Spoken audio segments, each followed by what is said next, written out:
Hi guys, my name is Sel. Welcome to Wait, Let Me Think, a journal podcast where I get to open up, reflect, and shamelessly ramble as I do anyway. For this first episode, I have my mother with me. Would you like to introduce yourself? Yes. Hi guys, my name is Margie. I'm happy to be here.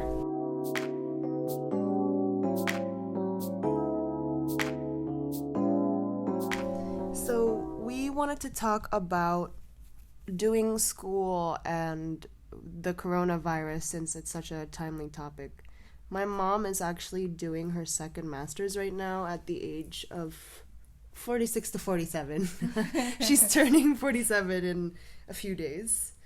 Yes. So how did you decide to do your bachelor's and master's since you did it quite late in your life? Yeah. So when I went to school in the Netherlands, I finished my high school, and then after that I went to school first, it's called, which is basically tourism or receptionist.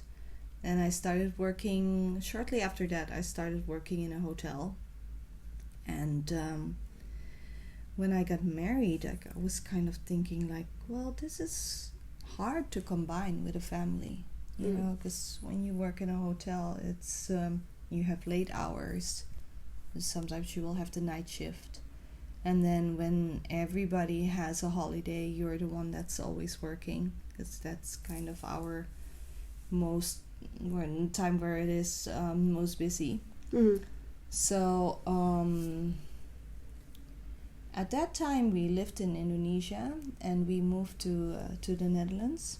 And then when I had you, there was this how can I say that?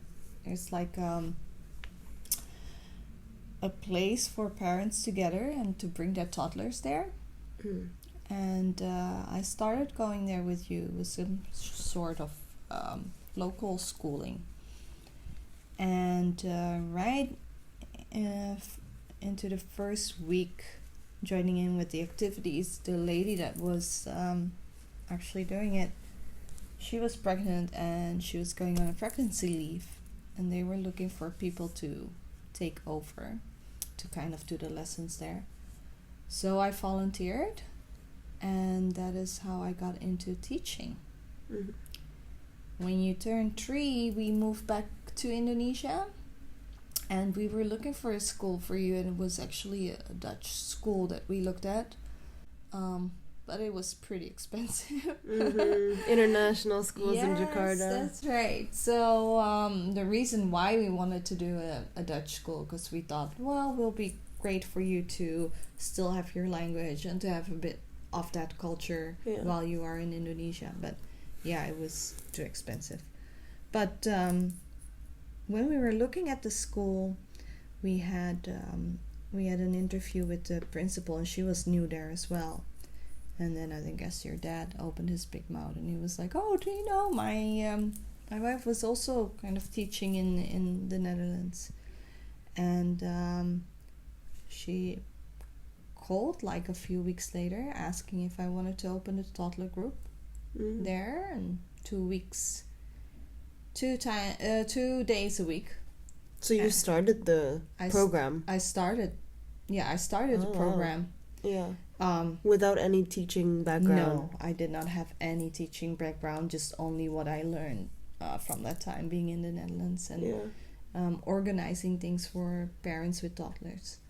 So I started 2 weeks, and I guess in Indonesia it was okay to become a teacher that way. They did not really ask for any credentials.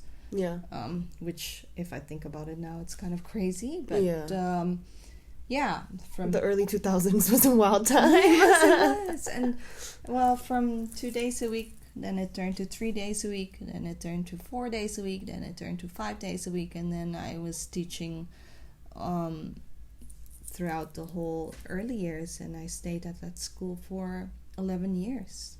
Wow. Now, within that 11 years, of course, leadership changed a couple of times. And at the end, there was one lady who actually said, well, maybe you want to think of, going back to school again. Yeah. and so that you at least have some background knowledge of all of this. And so I did my Montessori, and then I moved schools, and things were changing in Indonesia. Now they were asking for credentials to be able to work. You needed to have at least 5 years of experience and a bachelor's, which I didn't have. Yeah. By that time, I had 3 kids. But my principal was very kind to say, okay, what do you need? We will help you in this. So he actually gave me permission to go once a month for 4 days to go to Singapore. That's where my bachelor's was. So it was like half online and half in school, in class. How old were you then? Oh gosh, I was in my 30s. And I was the oldest in class. Because most like of late them... 30s? Yeah. Most of them like really just freshly graduated from... They were babies. From high school. They were my age. Yeah. Yeah. But I think, in a way, because I did have the experience, it became easy to write about the topics. And it was just nice to discuss a lot of the things in class. I really liked contact time. And I got my bachelor's. And then I was thinking, well, I'm getting older. Do I really want to just stay in class, or would I like to do more? If I wanted to do more, then maybe a bachelor's is not enough. Yeah. And so then, my early 40s, I started my master's in educational leadership. And I think a whole new world went open for me when I did that. There were so many things that I thought like, oh my gosh, I know that I've been doing all these things, but never really thought about it this way. Yeah. So, and it was nice because I needed to have a mentor as well. And at the same time, as I started my master's, I also got a new job as actually the head of a kindergarten in Indonesia. So it was kind of double. It's like a new job. And a promotion. Promotion, heavy responsibility. Yeah. Also still doing that. But I think because it was in educational leadership, it kind of complemented each other. Doing the job on a daily basis, but also writing about it, also learning about it. So I think it was just the right time to do it. Academic journaling. Yeah. Actually, it was. Yeah. And there were so many topics, especially about all these connections that you must form with families and their and just I think throughout the reading as well, you come to realize that you need to have so much empathy for all these families that you come in contact with. Yeah. And it never is as it seems. There's always something more behind it. Whereas maybe beforehand you would go, oh my gosh, this parent or whatsoever, But now I don't really think that way anymore. I just really, there must be more, or there must be some sort of communication or conversation out of it. And usually when you do that, you realize, like, see, it wasn't really about me. It was about totally something else. And so I did my master's in educational leadership, and then we moved to Hong Kong, and I'm back in class now, and I'm doing my second master's now, and which is for advanced teaching and learning for elementary and middle school. Just moving up. Well, when I was in my interview for this job, they actually asked me, well, you've been the head of kindergarten, moving back into class. Don't you think that that's hard? But I really feel it isn't, because in a school, everybody has their little ways of helping the community. Everybody is doing their part, whether you're in leadership or whether you're in the classroom or you're outside the classroom or whether you're custodian cleaning the classroom. Everybody has an important part to play, and I think I just always keep that in mind. Is it a hierarchical industry, you think? Like, you don't view it as such, but do you think other teachers are kind of like, I'm the head, or I'm an assistant, so I'm not as worthy as, you know what I mean? I could see that people could feel that way. Mm-hmm. Yeah. I mean,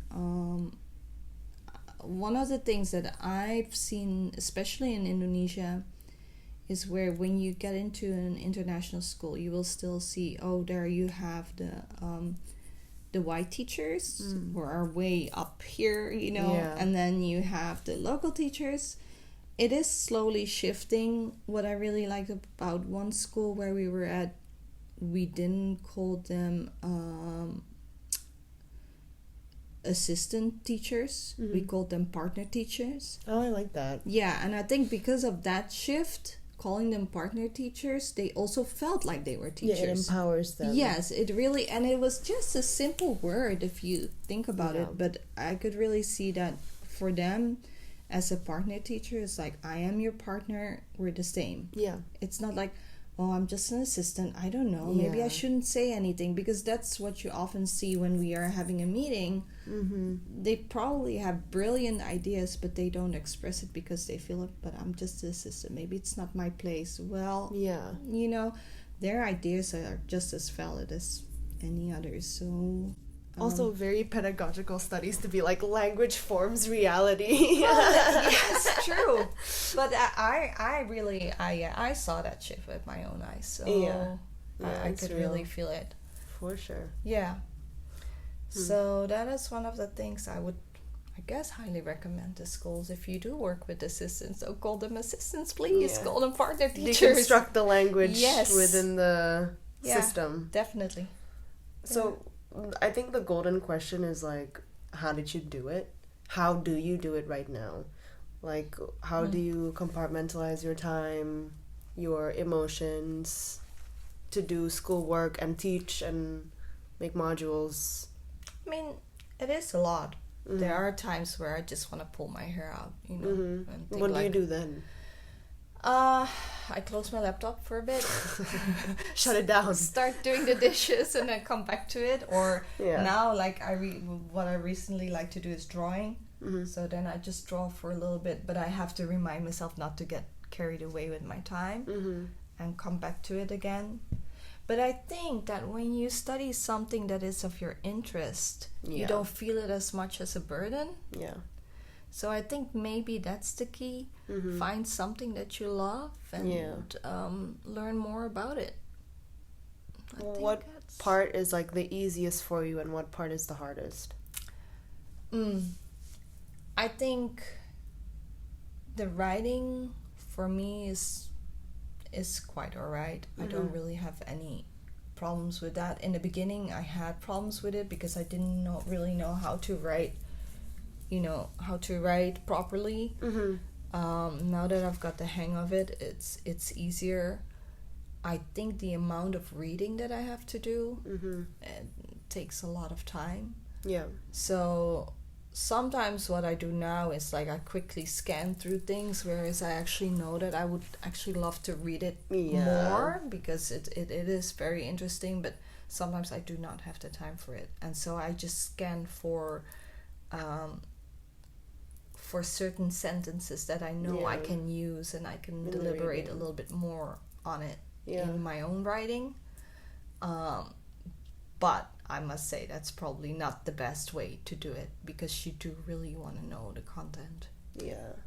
But it is a lot, and I think that I have to kind of remind myself that just be kind to myself, as in I'm already doing so much as being a mom, working full time, and then doing this. And also having a husband. She's not single. That's also true. So that's just like, I think with my first master's, I was really like, I need to get high grades. It really needs to be, if I can have a 4.0, then that's. And now I'm more laid back. I'm like, it doesn't necessarily have to be the highest grade. Yeah. Do it a little less, it's fine. Maybe because this is my second one, so I'm not too... Right. You can do it. Yeah. This is more to gain more knowledge for myself, to become better in what I do, I guess. And that's what I'm doing it for. And just having that constantly in mind, like, okay, be kind, it's all right, it's okay if I didn't read the whole thing, okay, it's all right if I didn't put one more paragraph in it, you know. Do you work by feeling? Because there's so many categories of your life that needs to be attended to at all times of the day. So do you go like, there are boxes and you're like, okay, I have to check this and this and this? Or do you go, is it like a balancing scale? Or is it just like, okay, I feel like right now I need to clean the house, so I will clean the house? I really go by feeling. I don't have a set schedule. There are certain things that I have to do in the morning, as now we are working from home. So in the morning, I know I have to attend my Zoom classes. I have to send out my my communication with the parents, and I have to send out activities. So those things are set for me in the morning. But with that is also like you have a whole family in the house, and the kids are also not in school, so that means everybody's eating at home. And you don't have helpers. No, so it's like, okay, I still have to think of what are we eating for breakfast and what are we, and you know, sometimes I wish that, because my kids are old. They're big. They're old. You know, they can actually they can make their own breakfast, but they're also in class. Yeah, you do. But I mean, like this morning, everybody's in class, and then I still have a bit of time. Then I'll just make breakfast for everyone. But everybody just needs to chip in, I guess. You know? Everybody has to pull the weight. Yeah, but if coming back to your question, I think with me it's more of a feeling like, okay, now I have some time to do this, I have to quickly write, and sometimes it depends on the deadlines of things. So you're like a free 10 minutes, let's do it now type of person. Yeah. Right. Yeah. Maybe that's something that I have to learn, you know, setting schedules and doing things. But I mean, if it's worked for this long for you, I don't think there's any real reason to change. But sometimes it can also become like a juggling act, you know. Yeah.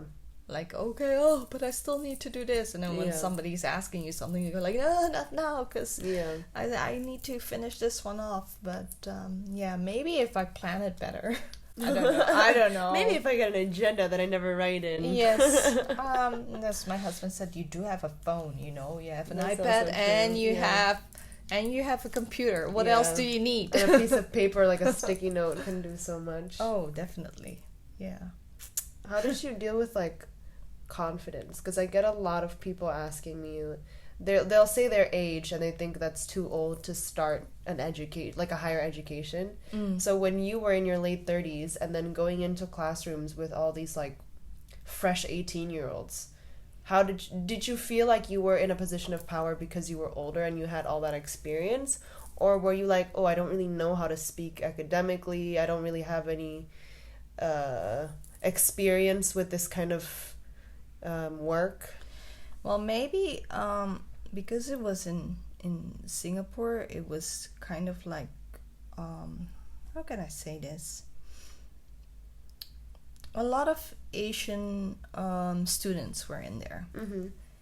And I think when you're from the Netherlands, you kind of learn to speak your mind, or that's how you grow up. That's true. Yeah, I didn't think about that. Whereas maybe if you are from Asia, you kind of like, let's wait until what everybody has said and then let's speak up, or maybe not speak up. Yeah.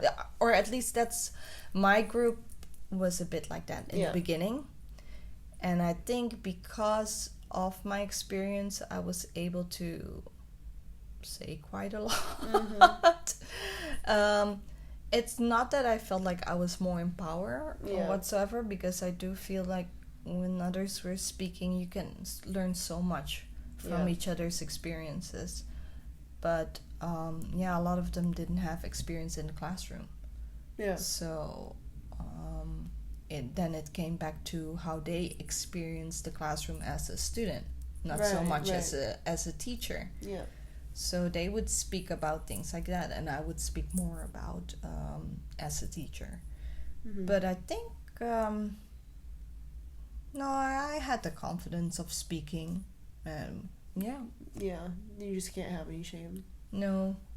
Do you think it hindered your fellow classmates, the fact that they didn't have any experience before coming in? I think in some ways it did, because you could really see that if it was a topic that where they had experienced it before, or if they had knowledge about it, they would speak more. Yeah.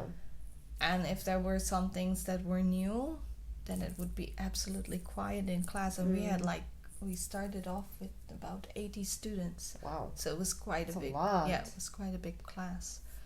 So at times it could just become really quiet, where the professors would say, "Hey, you can speak up, you can say something," Yeah. you know. Yeah, I've been in a few classes been like in a that. few classes. For sure. Everybody's just like staring, Yeah, or like they're all and they're anyone avoiding eye contact. Yes, and everybody's just, oh, let me write something down, or you know, Yeah. looking away.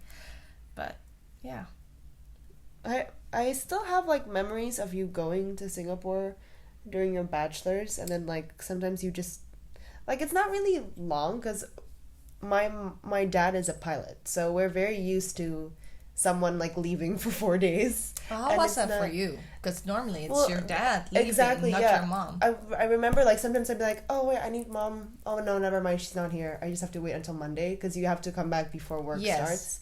So I remember like it never bothered me at all. I barely noticed it. But now that I'm thinking about it, like I can imagine, you know, moms who have like lived with their kids their whole lives and don't travel. How was that for you coping? Like, did that put a strain on anything at all? That was hard because you kind of have to think for those 4 days, is Yeah. everything in place? I think it's a little bit easier when you know your husband is at home those 4 days. But when he had to fly, then they Yeah. kind of had to put everything in place. And, you know, I think one of the privilege being in Indonesia is that we did have people to help us. Yeah. Um, And 24/7. yeah, but even with that, it's like you don't really No. always want to leave your kids just with people Yeah. you don't really know. Yeah. So that was hard, and I know that when I was finished, that Gwen, your sister, she was really happy because she was like Yeah. I don't know if she still remembers because she's younger than you, but she was really like, yay, no more trips to Singapore, you're gonna be with me now. Yeah. And that was a moment where I thought like, oh my gosh, this must have been hard for them as Yeah. well, you know. And Gwen was, I was like in middle school Yeah. when you were doing it, so I Yeah, think Gwen was, she was in in elementary, like elementary. early elementary. Very early. She's probably like elementary. 7 Yeah. or something. Yeah, she she's did. 13 now. Yeah, she did not like those Yeah, days I when remember had to that. leave. Yeah, because I think about it and I'm like, no, you did it pretty well. Like, you would set a schedule for the meals that the mates would cook, Yeah. and we just kind of like go about our business. We, like, my siblings and I didn't really grow up going out with our friends anyway, so we were always just at home. Yes. And I remember like going to Singapore with you for one of the trips. That's right. And it was just exciting to me. I was like, oh, cool, it's a real uni. I'm like a real student now. Yeah, you got to sit with Yeah, us. to me it was cool rather than like, oh no, my mom's gone. But Yeah. I was like You in were my teens Yeah, already. you were older, so Yeah. yeah. No, for Gwen it was a total different experience. Yeah. Yeah, I remember that. Well- And I also remember that they asked us during the graduation to stand up and to look. See, I'm even gonna cry. I'm just gonna Think about it. cry. First episode and she's already gonna cry.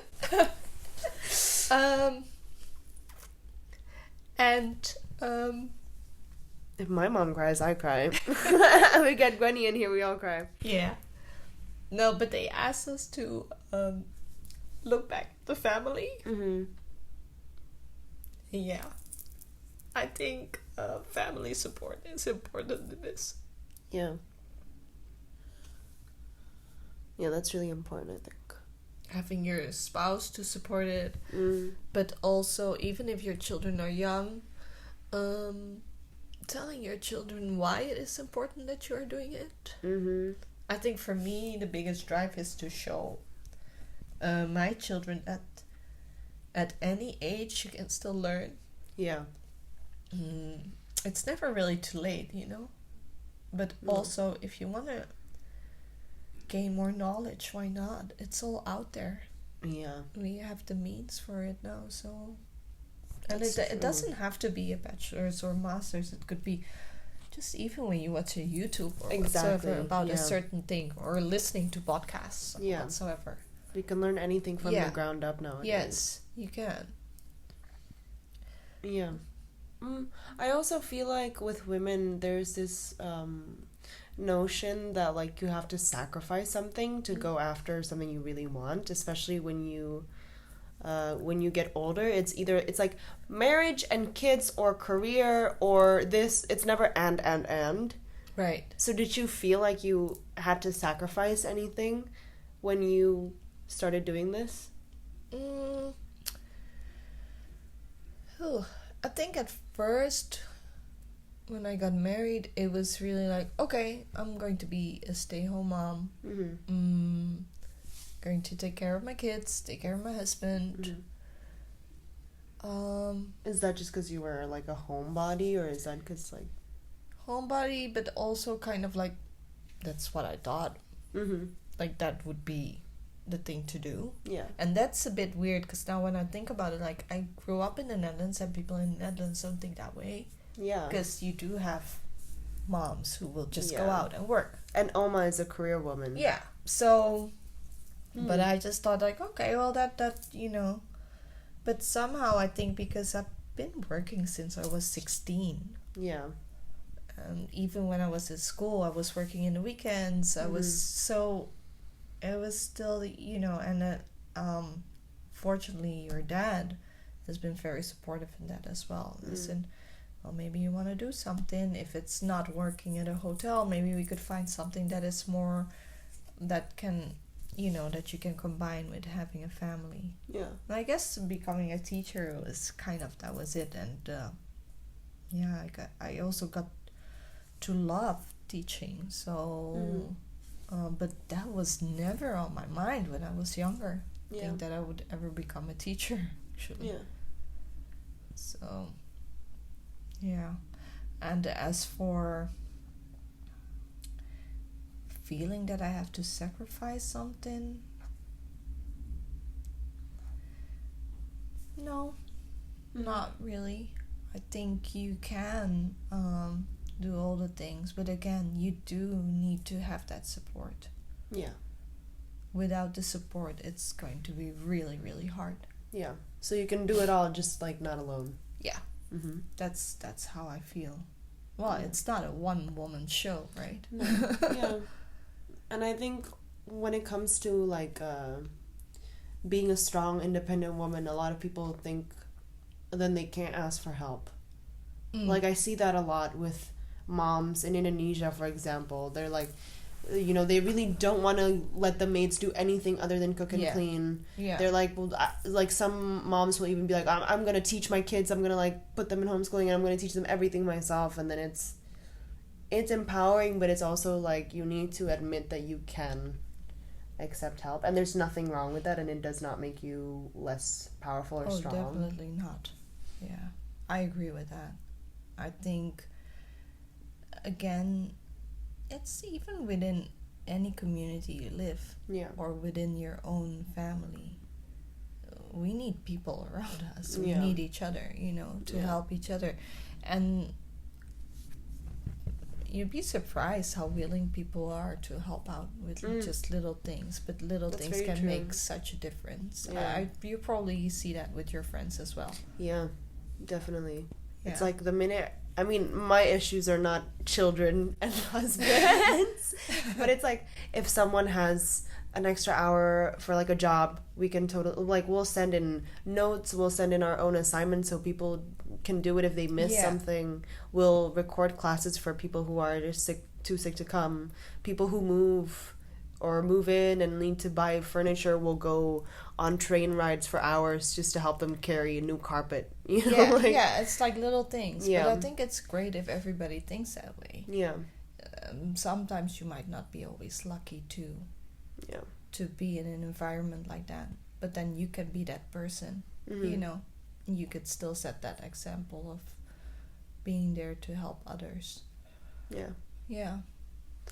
Did you have to face any people who were like, why are you doing it? I mean, you're kind of like old now. Like, did anybody give you that kind of attitude? Yeah, you sometimes hear those kind of remarks. I mean, not really in your face, but Yeah. you kind of know that they're like, what? Or, Yeah. like, why would you? Or do you Yeah. even have time for that? And if I really think, no, I don't really have time for it, but I But I have to want to make do time for it. Yeah. Or what are you doing it for? Well, you know, I really feel that learning never stops, so why not? Yeah. Yeah, why not is a better question than why, I think, Yeah. when it comes to passion. Why not? Why not do it? Yeah. For, like, there's this sort of trend going on with the education system now, I think, where people are like, do we really need to have higher education in order to survive in the, like, the, what do you call it, the market, in the job market, and what is it called? Is it job market? Yeah. I'm a working The woman. working sector. Yeah, like, we don't need to have institutionalized knowledge in order to survive in any kind of workplace. Yeah. So how did you survive as a person who taught for 11 years without real background? Like, where did you... I think a lot of it was based on intuition. Like trying to do the right thing, or what I thought was the right thing. And you know what? It's actually now that you're bringing it up, because I didn't get paid the same as teachers who went to school. And at that time, I kind of thought like, why not? Because, hey, I'm doing the same job. I'm making the same hours. I should at least... But now that I've been through schooling, I can see that it is different. The background knowledge that it gives you. And even now, it's like, why doing a second master's? Why give all that time? One of the reasons was like when I was done with my first master's, I really felt like I didn't feel updated with new information. Like now I gained so much knowledge and I could use it with the things that I was doing. And then after a few years, I just thought like, I don't really go out there and search for new information. What is new within education? What are the things that are on trend now? Because education is also changing all the time, right? Although I must say on Twitter you can get a lot of information though. But being back in school again, it's like, okay, the information is given to you. Right. And it's such you just have to eat, you don't gotta cook. Exactly. Yeah. It's such an easy access, and that's what I like about it. Yeah. Whether we still need higher education to be in the working sector, I don't know. I think it's a shame that it costs so much money. Yeah. And I could really see that, well, do you really want to be in debt? Or, the university that I'm doing now doesn't cost as much because it is made for the people, as they say it. So, which University is of the People, by the way. University of the People, and wondering. they work with the IB as well. Yeah. Which is really great. We're IB suckers. Yeah, but I mean, if we want our society to be better, if we want our people to be better, then I do think education is the way forward. Yeah. It doesn't necessarily have to be higher education or whatsoever, because life can also give you, life experience can give you great education, but it should be made affordable, I think, for everyone. Yeah. Oh, for sure. Democratization, oh jeez, of education. But what would you advise for people who don't have the kind of access to online schooling even, and would have to survive the way you did for 11 years? I would really say go on online platforms if you can. Like I just mentioned Twitter. Yeah. I really see a lot of things coming by on Twitter that I go like, that's interesting. And then I never knew that this kind of app existed, but then it turns out I can use it in my classroom. Or they will talk about certain trends, you know, in education right now, or issues in education. There are so many groups that you could follow, and just basically talking, and it's like picking each other's brains for free. Yeah. You Surround yourself with the people from the industry. Yeah. Definitely. What's your favorite education trend right now? At the moment, it's what I really like to read about is inclusion. Inclusive education, where we think about children with disabilities to have them in the classroom. We certainly are not there yet, because not all schools have the means for it. For sure, most teachers are not educated to handle children with disabilities, or to, you know, to provide the right resources for it. But that's certainly something that I'm looking into at the moment. Yeah. We've talked a lot about like working in places where they don't fund that kind of help, but they do accept kids who need that kind of help. Yeah. So what did you do with kids who had disabilities or otherwise, but you didn't have the resources? It's a lot of communicating with the parents. The parents, for me, are the number one resources. They know the child through and through. Yeah. Just getting to know the families, knowing what their daily lives look like, their ups and downs, because when you have an open communication with the parents, and in the morning they will come to you and say like, oh my gosh, you didn't have breakfast. Just by not eating breakfast, that already gives me as a teacher so much information. Right. And you know, that could help me throughout the day. Yeah. So getting to know the child, and getting to know not just the child, but also whoever is in the life of the child, is really a must. Yeah.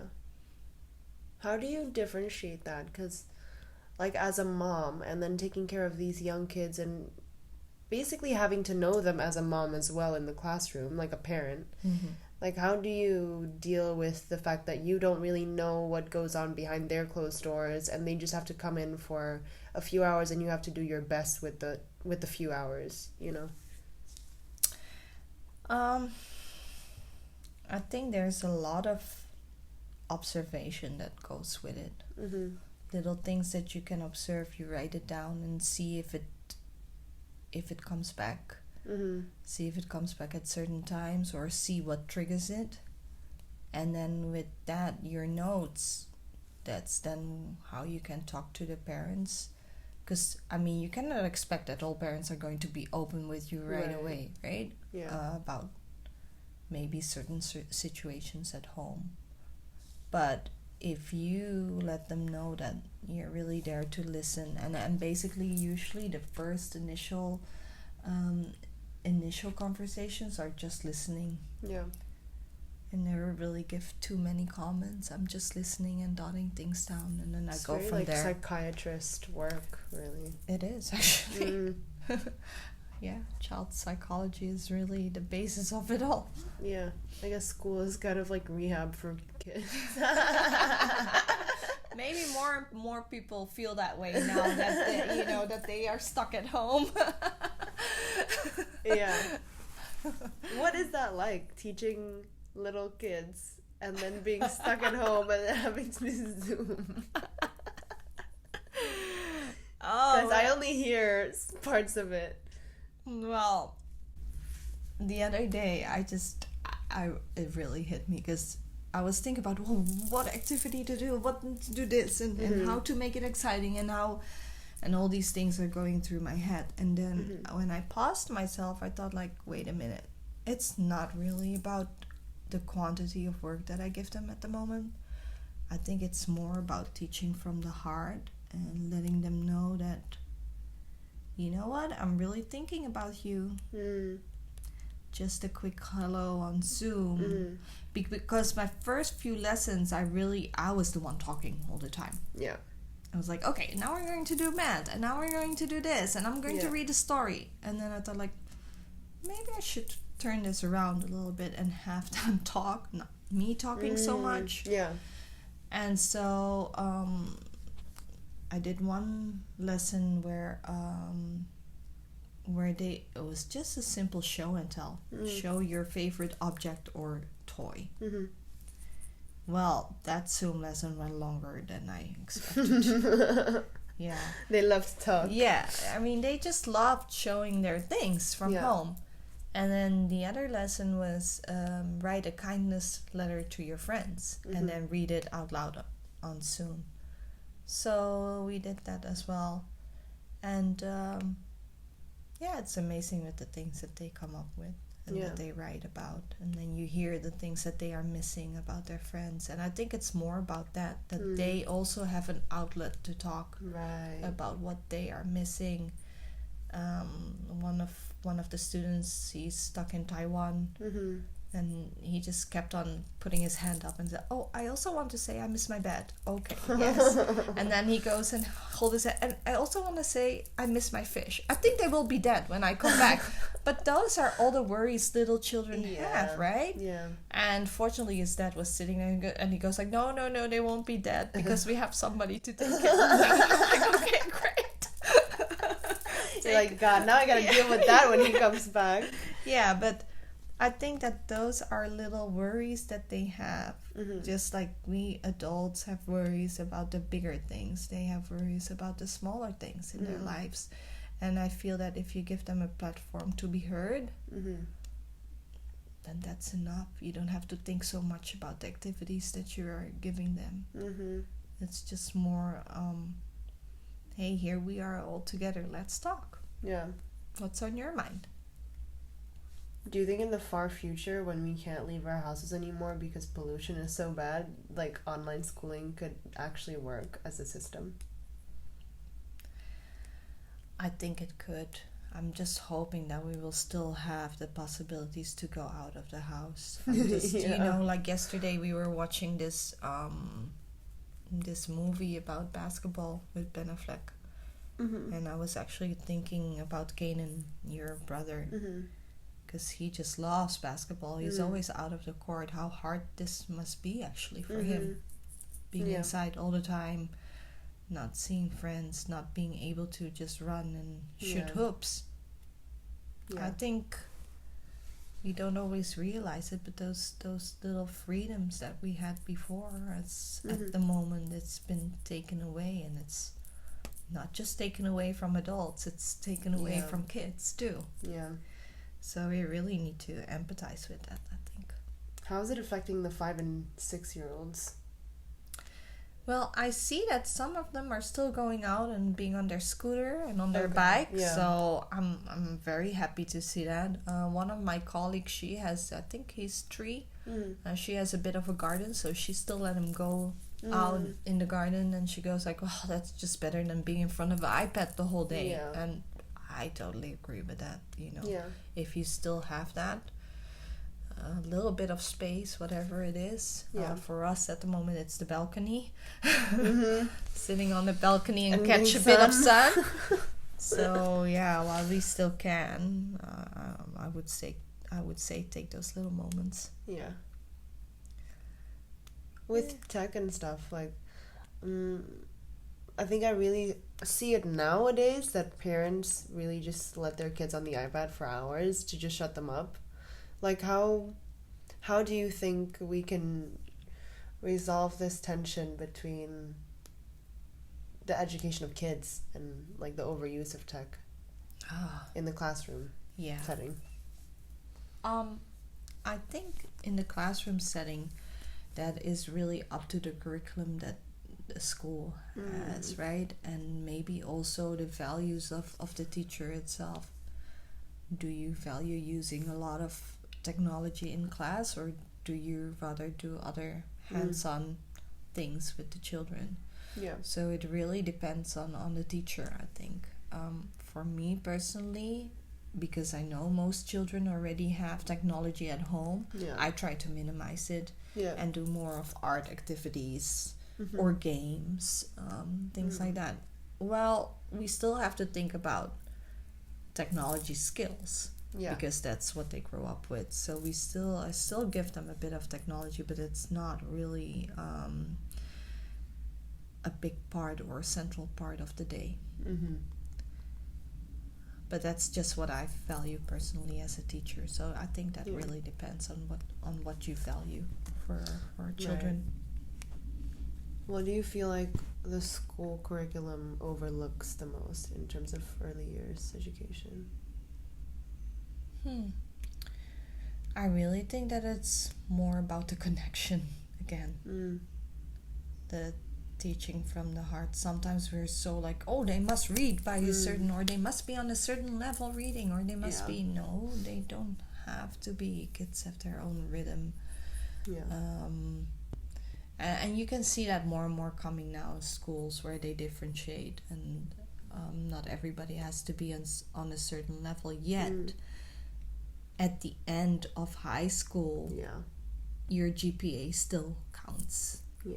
Or whatever grade, that still counts. So we still are worried if they're not on a certain level. You know, and that's a whole other conversation. We can talk about standardized testing in another episode.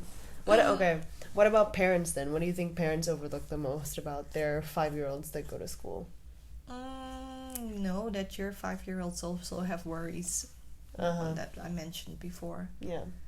So talking to them and value their thoughts as you would value any other adult if you were talking to them.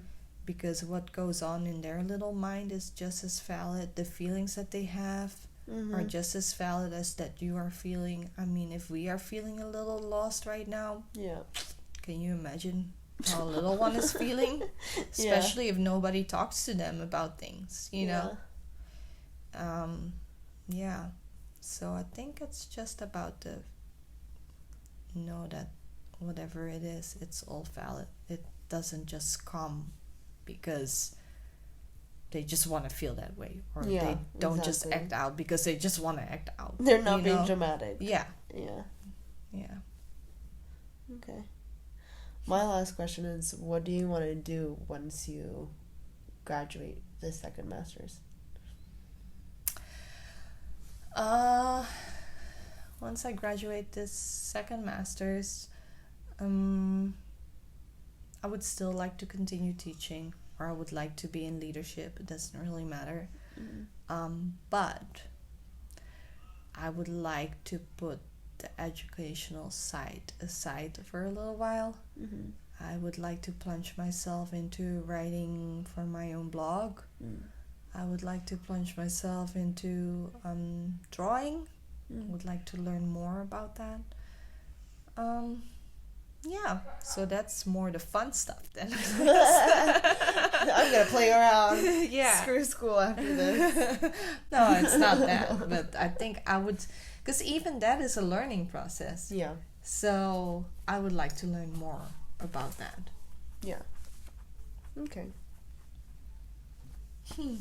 Anything else? Nope. I think we're good. I think so too. Well, thank you for listening. Thank you for listening, everyone. If you want to know more about my mom's teaching journey, if you're a teacher yourself or want to get into it, I'll put her blog and her Twitter and whatever else resources she has in the down bar below.